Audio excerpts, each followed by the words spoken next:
ज्ञान the treasure में आपका स्वागत है। और हम आपको बताएंगे कि हमारे प्रधानमंत्री नरेंद्र मोदी जी हमारे देश को कहाँ लेके जा रहे हैं, किस तरफ लेके जा रहे हैं। देखिए, हम वैसे तो हमारी पूरी फैमिली कांग्रेसी थी और कांग्रेस को ही वोट देते आए थे। तो हम जो कहने जा रहे हैं ये कोई पर्सनल चीज़ नहीं है, डेमोक्रेसी है, मेरा अपना विचार है। और हम चाहेंगे कि वीडियो आप एंड तक देखिएगा। हम कोई इंस्पायर नहीं होकर कह रहे हैं, हम जो दिख रहा है वो कह रहे हैं। तो बताने से पहले, चूंकि हम नरेंद्र मोदी जी की बात कर रहे हैं, तो सबसे पहले तो हम आपको बता दें कि उनका जन्म 17 सितंबर 1950 को हुआ था और आज की तारीख में वो सबसे चर्चित व्यक्ति हैं। नरेंद्र मोदी वाकई में एक लीडर हैं और उनके सामने सारी मुसीबतें कमज़ोर पड़ जाती है। उनसे सीखने के लिए बहुत सारी चीज़ें हम लोगों के पास है। हमारे यंग जनरेशन को बहुत कुछ सिखाया जा सकता है उनकी जीवनी पढ़कर। ये उनका व्यक्तित्व ही है कि आज वो भारत के प्रधानमंत्री हैं और विश्व की निगाह उन पर टिकी हुई है। नरेंद्र मोदी भारत के ज्यादातर व्यक्तियों के आदर्श बने हुए हैं। क्यों? हम ये भी इस वीडियो में बताने जा रहे हैं। उनके व्यक्तित्व की खूबियों का परीक्षण करके हम भी अपने व्यक्तित्व को उत्तम बना सकते हैं, क्योंकि यह हमारी व्यक्तित्व एवं चरित्र ही होता है जो हमें और आपको सफल बनाता है। अब हम मुद्दे की बात पे आते हैं कि आज वो सफल क्यों है, और आज वो सफलता के साथ मैं एग्जाम्पल भी देता चला जाऊंगा। 2014 में भाजपा ने मोदी जी को चेहरा बनाकर लोकसभा का चुनाव लड़ा था। प्रचार के दौरान मोदी जी ने धुआंधार सभाएं की। उनके प्रचार की आक्रामक शैली ने कांग्रेस को बैकफुट पर लाकर खड़ा कर दिया। बच्चों से लेकर बुजुर्ग तक की जुबान पर एक ही नाम था, मोदी मोदी मोदी। सभाओं में उमड़े जन सैलाब ने बता दिया था कि मोदी के व्यक्तित्व में कितना आकर्षण है। प्रधानमंत्री बनने के बाद मोदी का जादू आज भी बरकरार है। अब मोदी का यह जादू दुनिया भर में सर चढ़कर बोल रहा है। कोई है, आप जब पूरे हिंदुस्तान में नजर घुमाकर देखेंगे कि कोई ऐसा व्यक्तित्व है आज उनके जो अपोजिशन में खड़े हैं, जो उनके खिलाफ बातें कर रहे हैं, क्या उनमें एक में भी ये कैपेसिटी है? क्या उनमें एक में भी ऐसा व्यक्तित्व है कि वो भारत का प्रधानमंत्री बन सके? मेरे ख्याल से नहीं है।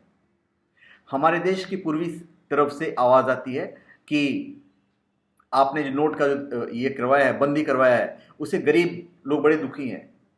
अरे क्या गरीब लोग दुखी हैं? कोई दुखी नहीं है। अरे अपने देश के लिए 5 दिन भूखा नहीं रह सकते हो? देश का सवाल है। वो क्या पैसे अपने जेब में डालने वाले हैं? नहीं डालने वाले हैं ना। फिर तुम्हें उन लोगों को अपने पैसे की पड़ी हुई है कि उनके पैसे का क्या होगा। हमारे देश की राजधानी से आवाज आती है कि हमारे गरीब लोग दुखी हैं। अरे किस किस राज्य की बात कर रहे हो? दिल्ली की बात कर रहे हो? दिल्ली में सबसे ज्यादा गाड़ियां हैं, वहां के लोग कहां से भूखे मरेंगे? तुम्हें अपने पैसे की पड़ी हुई है, गरीबों की नहीं पड़ी हुई है। तो चलिए, ये सब मुद्दे पे तो हम बाद में भी आएंगे। पहले हम ये जानें कि उनमें जो असाधारण कलाएं हैं उनसे हमें क्या सीखना चाहिए। मोदी जी की सबसे बड़ी और असाधारण बात उनकी भाषण कला है, और वे अपने इस कला से श्रोताओं को मंत्र मुग्ध कर लेते हैं। और ये हम हर हर युवा में होना चाहिए। जब इंटरव्यू के लिए जाते हो, कहीं भी जाते हो, तो सीखो, नरेंद्र मोदी के स्पीच से सीखो कि क्या कॉन्फिडेंस लेवल से बातें करते हैं। अब मोदी जी की बात पे हम आते हैं। विकास और अन्य मुद्दे पर वे जितनी स्पष्टता और प्रभावी तरीके से अपनी बात रखते हैं कि बिना किसी तैयारी के उनका आशु भाषण भी लोगों को प्रभावित करने की क्षमता रखता है। आज तक मैंने किसी भी प्रधानमंत्री को बिना पेपर देखकर भाषण देते हुए नहीं देखा है। शायद एक आध को मैंने देखा होगा। हर आदमी पेपर देके भाषण देता है। मोदी जी जब बात करते हैं तो जनता से मुखातिब होते हैं। कोई प्रधानमंत्री मुखातिब होता है, वो पहले नीचे देखता है, फिर ऊपर देखता है, नीचे देखता है, फिर ऊपर देखता है, क्योंकि उनके पास सारी चीजें बनी हुई होती है। उनको सिर्फ पढ़ के बोलना रहता है। अपना तो नॉलेज होता ही नहीं है। अपना नॉलेज मोदी जी के पास है। ये है कॉन्फिडेंस। देश के अन्य नेताओं की तरह लिखा हुआ भाषण नहीं पढ़ते हैं। हो सकता पॉइंट्स लिखे हुए हों, कभी कभी नीचे भी देखते हैं। उनकी विशेषता है कि वे अपनी वाक शैली से किसी भी प्रकार के श्रोता वर्ग से अपना संबंध बना लेते हैं। प्रधानमंत्री मोदी जी की एक और बड़ी खूबी है कि किसी विश्व स्तरीय नेता जैसा करिश्मा रखते हैं। आज आज की तारीख में बता रहे हैं, कौन सी पार्टी का ऐसा नेता है जो उस हद तक का करिश्माई पर्सनैलिटी रखता है? कांग्रेस की बात करें, किसमें है ये पर्सनैलिटी? नहीं है। हमें नहीं दिखता है, औरों को दिखता होगा, हमें नहीं दिखता है। हम यूपी के किसी नेता की बात कर लें, क्या उसमें पर्सनैलिटी है? मुझे नहीं दिखता है, आप लोग को दिखता होगा। आज उनके जो अपोजिशन में खड़े हैं, दिल्ली से जैसे खड़े हैं बहुत सारे उनके अपोजिशन में, उनमें वो पर्सनैलिटी है? अरे नहीं पर्सनैलिटी है यार, नहीं है। गर्मी में मफलर लगा के घूमोगे, ये है तुम्हारी पर्सनैलिटी? हम देश की पूर्वी भाग की बात करते हैं, हमारे देश की पूर्वी भाग में क्या उनमें कैपेसिटी है कि देश का प्रतिनिधित्व करे? हरगिज नहीं, मैं नहीं मानता हूं कि उनमें पर्सनैलिटी है। आप नंगे पांव चल के क्या साबित करते हो? कुछ नहीं साबित करते हो। आप में वो पर्सनैलिटी नहीं है, सिर्फ और सिर्फ सत्ता। आपको सिर्फ सत्ता चाहिए। हमारे मोदी जी का व्यक्तित्व मजबूत है। देश के ज्यादातर लोगों ने ऐसे ही प्रधानमंत्री देखे हैं जो कि लोगों के सामने अदृश्य रहते हैं। देश के 35 वर्ष से कम आयु के युवाओं की नजर में वे ऐसे मजबूत नेता हैं जिनके नेतृत्व में देश विकास के मार्ग पर आगे बढ़ सकता है और आगे बढ़ रहा है। सब कहते हैं यार गरीब बड़े एटीएम की लाइन में बड़े बड़े मुश्किल में है, बड़े परेशान है। कोई बुराई नहीं कर रहा, सब कह रहे हैं कि मोदी जी अच्छा कर रहा है। हम भी तो लाइन में खड़े होकर पैसे निकाले हैं, और भी लोग देश में लाइन में लग के पैसे निकाल रहे हैं। कोई मोदी जी की बुराई नहीं कर रहा है, कोई मोदी जी की बुराई नहीं कर रहा है। सब तारीफ कर रहे हैं, लाइन में खड़े रहते हैं, धूप में खड़े रहते हैं, पर कोई बुराई नहीं करते हैं, बोलते मोदी जी ने बहुत अच्छा काम किया है। दूसरी उनकी जो क्षमता है, त्वरित निर्णय क्षमता। मोदी जी की खूबी एक यह भी है कि वो तुरंत ही निर्णय लेने के लिए माने जाते हैं। यह क्षमता भारत के नेताओं में बहुत कम पाई जाती है। वे मीटिंग बिठाएंगे, ये करेंगे, वो करेंगे। ये क्षमता इनमें नहीं है। इनमें यह क्षमता है कि अपना डिसीजन ले सकते हैं, और इस कारण से उन नेताओं से ये अलग हैं जो किन्हीं मजबूरियों के चलते फैसला नहीं लेते हैं या लेने में बहुत अधिक समय लगा देते हैं। अगर वॉर हो गया, अरे तो वहां पे तो इंस्टेंट डिसीजन चाहिए, इंस्टेंट डिसीजन। तुम सारे सांसदों को बुलाओगे, प्रेसिडेंट से विचार विमर्श करोगे, उसके बाद कुछ करोगे। मोदी जी में ये नहीं है, वो डिसीजन लेंगे। वे निर्णय लेने के बारे में नो नॉनसेंस अप्रोच रखते हैं और इस निर्णय पर तुरंत क्रियान्वयन करने पे सुनिश्चित करना चाहते हैं। अब हम दूरदृष्टि की बात करते हैं। मोदी जी एक सकारात्मक गुण यह है कि उनकी दूरदृष्टि या विजन बिल्कुल स्पष्ट होता है। उनकी इसी दूरदर्शिता और स्वप्न का नतीजा है कि उन्होंने गुजरात को एक विकसित करने के लिए तब विदेश यात्राएं की जब वे मुख्यमंत्री थे। आज देखा जाए तो गुजरात बहुत आगे है, बहुत आगे है। अपनी चुनावी भाषणों में उन्हें लोगों में विश्वास जगाया कि भारत का आर्थिक विकास, भ्रष्टाचार मुक्त सरकार और दुनिया में अपना प्रभाव कायम करने की क्षमता विकसित करेगी। आज उन्होंने नोटबंदी की है, 500 हजार की नोटबंदी की है, और देशों ने भी की है। ब्रिटेन में किया गया, ब्रिटेन आज सबसे आगे है। अमेरिका में किया गया था, अमेरिका आज आगे है। ये दूरदर्शिता है। हो सकता है इंस्टेंट थोड़ा बहुत प्रॉब्लम आ जाए, आम पब्लिक को प्रॉब्लम आए। अरे तो अपने देश के लिए तुम नहीं झेल सकते हो? तुम्हारी खातिर कितने हमारे जो नौजवान हैं, जितने हमारे जवान हैं, बॉर्डर पे लड़के शहीद हो रहे हैं। तुम यार 2 दिन भूखे नहीं रह सकते हो? एटीएम की लाइन में नहीं खड़े रह सकते हो? आत्महत्याएं कर लोगे? हमें तो लगता है आत्महत्याएं नहीं करते हैं पॉलिटिकल वाले। हो सकता है कुछ पॉलिटिकल पार्टियां उनकी हत्याएं करके उन्हें आत्महत्या का रूप दे रहे हो। ये हमारा अपना मत है।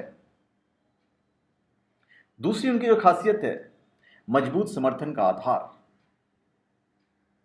प्रधानमंत्री के साथ एक और खूबी यह है कि गुजरात के मुख्यमंत्री से लेकर राजग के प्रधानमंत्री पद के दावेदार घोषित होने तक मोदी जी की अपनी पार्टी में ही स्पष्ट अपील थी। उनकी पार्टी के अन्य नेता और कार्यकर्ता उनके समर्थन में खड़े रहे, और इसी तरह के समर्थन के बल पर उन्हें पार्टी के दिग्गज नेताओं जैसे लाल कृष्ण जी हो गए, मुरली मनोहर जोशी जी हो गए, सुषमा स्वराज जी हो गई, उनको पीछे छोड़ा और पार्टी की ओर से प्रधानमंत्री बनने की दावेदारी हासिल की थी। और ये जो हमारे दावेदार थे, आज लाल कृष्ण आडवाणी जी को फक्र हो रहा होगा कि मोदी जी हमारे देश के प्रधानमंत्री हैं। मुरली मनोहर जोशी को फक्र हो रहा होगा कि हमारे देश के प्रधानमंत्री नरेंद्र मोदी जी हैं। सुषमा स्वराज जी को फक्र हो रहा होगा कि आज हमारे देश के प्रधानमंत्री नरेंद्र मोदी जैसा है जो कम से कम सर्जिकल स्ट्राइक तो करवा सकता है। अरे विदेश यात्राएं की हैं, उससे हमें क्या फायदा हुआ है? ये हमें इंतजार करो, देखो क्या क्या फायदे होने वाले हैं। फायदा तो निश्चित होगा। हम लेके बैठ जाते हैं यार तुमने 5 लाख की सूट पहन ली। अरे भारत का प्रतिनिधित्व कर रहा है तो 5 लाख की सूट नहीं पहनेगा वो? क्या चाहते हो कि तू भिखारी फटे चिटे कपड़े पहन के वहां पे पहुंच जाए? 5 लाख का सूट ही पहना है ना, वो भी नीलाम तो करवा दिया, देश के कोष में पैसा आया ना। छठी चीज जो हमें सीखने के लिए मिलता है वो है अनुशासित जीवन। देश के 15वें प्रधानमंत्री ने हमेशा एक अनुशासित जीवन जिया है। राष्ट्रीय स्वयंसेवक संघ में एक बाल स्वयंसेवक बनने से लेकर प्रधानमंत्री बनने तक उनका जीवन अनुशासित रहा है। यह बात बताती है जो दृढ़ निश्चय के एक 8 वर्षीय बालक के तौर पर ही रखते थे, वही दृढ़ निश्चय और अनुशासन उनमें 64 वर्षीय प्रधानमंत्री के रूप में मौजूद है। एक असाधारण योजनाकार है भाई। आज नोटबंदी, मैं बार बार नोटबंदी पे इसलिए आ रहा हूं क्योंकि आज का बड़ा ही उछलता हुआ टॉपिक है। आप योजना तो देखिए नोटबंद की, पर कुछ तो तैयारी की होगी, कुछ तैयारी की होगी तभी यार 1000 के नोट आ रहे हैं ना, तभी यार 500 के 2000 वाले नोट आ रहे हैं ना, तभी 500 के नोट आ रहे हैं ना। अगर योजना नहीं होता तो आज नोट सड़कों पे नहीं जलाए जाते, सड़कों पे नोट बिखरे हुए नहीं होते। योजना ही था ना। यह उनकी ऐसी खूबी है योजना बनाने की जो कि उन्हें उन लोगों में शामिल करती है जो एक बहुत अच्छी और कुशलता से बड़ी बड़ी योजनाओं को बनाते हैं। इसका उदाहरण उनके चुनाव प्रचार से मिलता है। मोदी जी ने 3.5 लाख किलोमीटर से ज्यादा की यात्रा की और इस दौरान 400 रैलियां को संबोधित किया। वे ऐसे क्षेत्र में गए जहां पर आमतौर पर लोग जाना नहीं पसंद करते, लेकिन उनकी कुशल योजनाओं के बल पर ही वे बेहतर परिणाम हासिल कर सके। फिर हम आते तकनीक की तरफ। तकनीक के प्रति उनकी कितनी अच्छी रुझान है। आज हम बुलेट ट्रेन का शुरू करने जा रहे हैं हिंदुस्तान में। तो मोदी जी एक टेक सेवी व्यक्ति हैं और खुद को तकनीक के क्षेत्र में होने वाले परिवर्तनों से अपडेट रखते हैं। अपने जीवन में वे घटनाओं के बारे में तुरंत ही ट्वीट और पोस्ट कर देते हैं। वे इस बात का भी ध्यान रखते हैं कि उनके फेसबुक तस्वीर को बदला गया है या नहीं। उनसे हम सीख सकते हैं कि तकनीक के प्रति रुझान क्या होता है और इससे कैसे लाभ उठाया जा सकता है। अब हम आपको बताएंगे फिटनेस के प्रति सतर्कता। आज हमारे देश के जो बहुत सारे हम पुलिस वाले को देखते हैं, उनकी तोंद निकली हुई होती है। अरे उनको तो मोदी जी से सीखना चाहिए। 64 साल की आयु में कितने फिट दिखते हैं। उनके चेहरे पे लाली कभी देखी है आपने? कभी चमक आपने देखी है? इस उम्र में भी उनके लिप्स पिंक है, चेहरे पे ग्लो है, पेट अंदर है, 18 घंटे काम करते हैं। हमारे देश के कुछ पुलिस वालों की इतने बड़े तोंद होते हैं। हमारे युवाओं को उनसे सीखना चाहिए कि यार इस उम्र में आदमी इतना फिट है, तो उनके जीवन की हर चीज से आप सीख सकते हो। मोदी योग के बहुत बड़े अनुगामी हैं और इसे करना कभी नहीं भूलते हैं। आज योग को अमेरिका अपना रहा है, जर्मनी अपना रहा है, सारी यूरोपियन कंट्री अपना रहे हैं, पाकिस्तान भी अपना रहा है। थक गया, हार गया, बोला नहीं यार योग सही चीज है, लास्ट में माना है उसने, अब जाके योग कर रहा है। तो योग बहुत अच्छी चीज है। हमारे युवा योग नहीं करते हैं तो हम युवाओं को सीखना चाहिए, मोदी जी से सीखना चाहिए। मोदी जी भले ही कितने व्यस्त हों, लेकिन उनके योगाभ्यास में कभी बाधा नहीं आती है। शायद इसी कारण वे इस उम्र में भी इतने सक्रिय और फिट हैं। उनकी यह सतर्कता सभी को प्रेरित कर सकती है। उत्साह से भरा जीवन जीते हैं। अपनी उम्र के 64 वर्ष होने के बावजूद नरेंद्र मोदी अपने जीवन को प्रतिदिन उत्साह से जीते हैं। कुछ समय पहले उन्होंने अपनी जापान यात्रा के दौरान ड्रम बजाया था और शिक्षक दिवस पर बच्चों को सवाल का जवाब दिया था। उनके व्यक्तित्व में उत्साह की कमी कभी नजर नहीं आती है। धैर्यशीलता, मतलब देखा जाए तो मोदी जी ने जो भी बचपन से लेकर अभी तक अपने दिन गुजारे हैं, उन्हें पूरा सनातन धर्म को फॉलो किया है। सनातन धर्म कहता है कि धैर्यशील बनो, योग करो, ईमानदार रहो। अपने विश्वसनीय और पक्की योजना में उनमें आत्मविश्वास का भाव रहता है और वे ऐसे व्यक्ति नहीं है जो कि अधीरता दिखाएं या बेचैन हो और परिणामों को लेकर अशांत हो जाएं। धैर्य बनाए रखना और हर हालत में मानसिक संतुलन बनाए रखना उनकी खूबी है। बहुत कम अवसरों पर वे नाराज होते हैं या भावनाओं में बह जाते हैं। मोदी जी को मैंने कभी नहीं देखा कि वो धीरज कभी खोते हों। लोग आलोचनाएं करते रहें, कोई फर्क नहीं पड़ता है। वो अपना काम कर रहे हैं और सही काम कर रहे हैं। देखो यार, अगर हम 50 काम करते हैं तो 3-4 काम में हमें असफलता मिलेगी। हर काम में हम सफल हो जाएं ऐसा संभव नहीं है। फिर है नेतृत्व कुशलता। एक बार सार्वजनिक भाषण में मोदी जी ने वादा किया था कि वे अपने अधीनस्थों से 1 घंटा अधिक काम करेंगे। इस तरह की बात कभी कोई अकुशल नेता नहीं कहता है। वे एक सक्षम नेता हैं और दूसरों का अपने उदाहरण से नेतृत्व करते हैं। यह बात सभी के लिए लाभदायक है। फिर रही विनम्रता। भाई देश का प्रधानमंत्री है, तब भी जब भाषण देते हैं तो लोगों को झुक के प्रणाम करते हैं पहले। यही तो है विनम्रता। आम के पेड़ में जब फल लग जाता है तो फल स्वतः झुक जाता है। हमारा सनातन धर्म यही सिखाता है। सबसे पुराना धर्म सनातन धर्म यही सिखाता है। मोदी दुनिया के सबसे बड़े लोकतांत्रिक देश के प्रधानमंत्री हैं। अरे भाई, ये तो आइकन बन चुके हैं। उधर ट्रंप जी ने कहा कि जब अमेरिका के प्रेसिडेंट चुने जाएंगे तो हम प्रधानमंत्री मोदी जी को बुलाएंगे। तो भैया ये आइकन है। जीत गए ट्रंप साहब। मोदी जी दुनिया के सबसे बड़े लोकतांत्रिक देश के प्रधानमंत्री हैं, लेकिन इस बात ने उनके दिमाग पर कभी असर नहीं डाला है, क्योंकि वो सिर्फ काम कर रहे हैं। उनको ये सब बात में ध्यान में लाने का वक्त ही नहीं है। वे सामान्य लोग से भी विनम्रता से पेश आते हैं और उनसे जो कुछ पूछा जाता है वे जवाब देते हैं। वे इस बात का उदाहरण देते हैं कि विनम्रता से आप कितनी बड़ी सफलता प्राप्त कर सकते हैं। अभी हम आते हैं डिसिप्लिन पे। नरेंद्र मोदी जी की जब से सरकार बनी है वो एक प्रोफेशनल सीईओ की तरह काम कर रहे हैं एवं अपने सांसदों की निरंतर क्लास ले रहे हैं एवं उन्हें सख्त हिदायत दे रहे हैं कि सांसद संसद की कार्यवाही में भाग लें एवं समय पर संसद पहुंचे। ये उनके अनुशासन ही था कि वे दिन में एक साथ 4-5 रैलियां करते थे। जब वो रैली कर रहे थे तो देश का कौन सा प्रधानमंत्री ने आज तक पटाखे बंद करवाए खुलेआम में कि भाई अपने स्वदेशी माल को इस्तेमाल करो? किसी ने हिम्मत की आज तक? नहीं की। इसे कहते हैं गट्स। वही गट्स हमारे आने वाले नस्ल में होना चाहिए, वही आज हमारे युवाओं में होना चाहिए। एक कॉन्फिडेंस लेवल होना चाहिए। मोदी जी सबको साथ लेकर चलते हैं। उनका मंत्र है सबका साथ सबका विकास। आज अमेरिका को भी पसंद आ रहा है। मोदी हमेशा से सबको साथ लेकर चलने की कोशिश करते रहते हैं।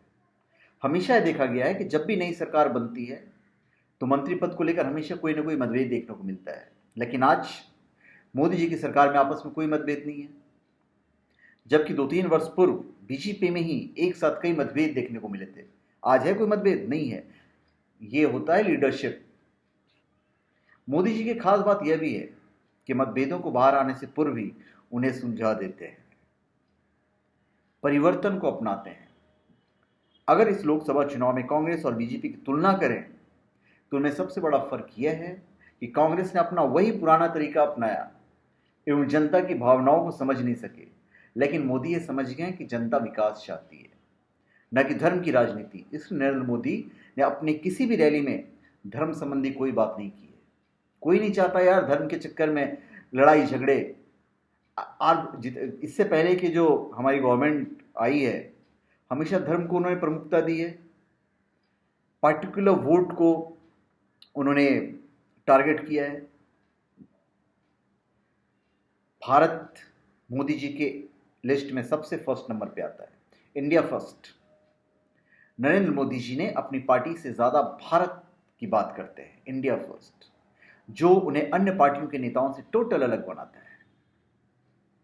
नरेंद्र मोदी जी जानते हैं कि अगर भारत मजबूत हुआ तो उनकी पार्टी तो स्वतः ही मजबूत हो जाएगी, लेकिन अन्य पार्टी ने इस बात को नहीं समझा और उन्हें इसका खामियाजा लोकसभा चुनाव में भुगतना पड़ा और आगे भी भुगतना पड़ेगा। अरे यार, तुम नेता हो, तुम्हारे पास पैसे नहीं है, तुम एटीएम में लाइन लगा रहे हो, क्या साबित करना चाहते हो? बेवकूफ लगते हो। आज की डेट में अगर कोई नेता एटीएम की लाइन में खड़ा होकर पैसा निकाले तो सीधी बात है वो मीडिया की नज़रों में आना चाहता है। इससे बड़ी बेवकूफ़ी क्या हो सकती है? क्या हिंदुस्तान की पब्लिक इतनी बेवकूफ है जो ये नहीं समझती कि तुम लाइन में क्यों खड़े हो? अब ये वो भारत नहीं है, ये युवाओं का भारत है जो समझदार है, पढ़े लिखों का भारत है। अगर तुम एटीएम की लाइन में जाके खड़े हो जाते हो नेता बनने के बाद भी, तो किसे बेवकूफ बना रहे हो? पढ़े लिखे लोगों को। अब ये वो भारत नहीं रहा, पर तुम प्रधानमंत्री उसी भारत का बनना चाह रहे हो जो आज से 40 साल पहले था, 50 साल पहले था। नरेंद्र मोदी जी ने अपनी पार्टी को इस तरह से पेश किया है कि जनता के सामने उनसे अच्छा कोई विकल्प नहीं रहा। आप ही बताओ, है कोई विकल्प? है कोई विकल्प? अगर विकल्प है तो कमेंट बॉक्स में लिखिए, हम आपको बिल्कुल जवाब देंगे कि ये आपका विकल्प क्यों गलत है। फिर मोदी जी में है क्रिएटिव थिंकिंग, रचनात्मक सोच। नरेंद्र मोदी जी रचनात्मक रूप से सोचते हैं, क्रिएटिव थिंकिंग है एवं रचनात्मकता को बढ़ावा देते हैं। वो हमेशा समस्याओं का समाधान क्रिएटिव आइडियाज के द्वारा करते हैं। उन्होंने वो वेबसाइट भी लॉन्च किया था, mygov.nic.in, mygovernment.nice.in, ताकि वे जनता से सीधे जुड़ सकें एवं जनता के महत्वपूर्ण सुझाव उन्हें प्राप्त हो सकें। मोदी जी के चुनाव प्रचार का मुख्य साधन सोशल मीडिया थी एवं उनकी क्रिएटिव थिंकिंग इन्हीं चीजों को दर्शाया गया है। उनकी सोच ही सकारात्मक और आशावादी है। हमारे सनातन धर्म में भी कहा गया है, तुम सकारात्मक सोचो, तुम पॉजिटिव सोचो, तुम आगे बढ़ोगे। मोदी टोटल फॉलो कर रहे हैं। नरेंद्र मोदी जी सकारात्मक सोच रखते हैं, आशावादी बनने की सलाह देते हैं। वे एक मोटिवेशनल गुरु की तरह बात करते हैं एवं दूसरों को प्रेरित करते रहते हैं। वे कार्य को सकारात्मक रूप से शुरू करते हैं और उसे पूरा करने के लिए जी जान लगा देते हैं। आलोचनाओं की परवाह नहीं करते हैं। आज बहुत आलोचनाएं हो रही है, पर आलोचना कौन कर रहा है? किस राज्य का राष्ट्राध्यक्ष कर रहे हैं, किस देश के जो सर्वे सर्वा वो कर रहे हैं। या केरल से कोई आवाज नहीं आ रही है? 98% साक्षरता है वहां पे, सबसे ज्यादा एजुकेटेड लोग हैं, वहां से आवाज नहीं आ रही है। आवाज कहां से आ रही है? जहां लोग सबसे ज्यादा पिछड़े हुए हैं। जो आवाज उठा रहा है, जो लोग आवाज उठा रहे हैं, वो ये नहीं सोच रहे हैं कि उनका राज्य सबसे पिछड़ा हुआ क्यों है। एजुकेशन, उन्हें तो अनएजुकेटेड लोगों का नेता बनना है। अब हम आते हैं व्यवहार कुशलता और पहनावे के ऊपर। नरेंद्र मोदी जी की वाणी बुलंद है, हमारी भी होनी चाहिए, हमारे युवाओं को भी होनी चाहिए। उनके पास गजब की बोलने की कला है, हमारे युवाओं के पास भी होना चाहिए। सीखो, सबको सीखना चाहिए। मोदी जब जनता के सामने बोलते हैं तो वे जनता की बात करते हैं और तेज आवाज में बोलते हैं। इस उम्र में भी तेज आवाज में बोलते हैं।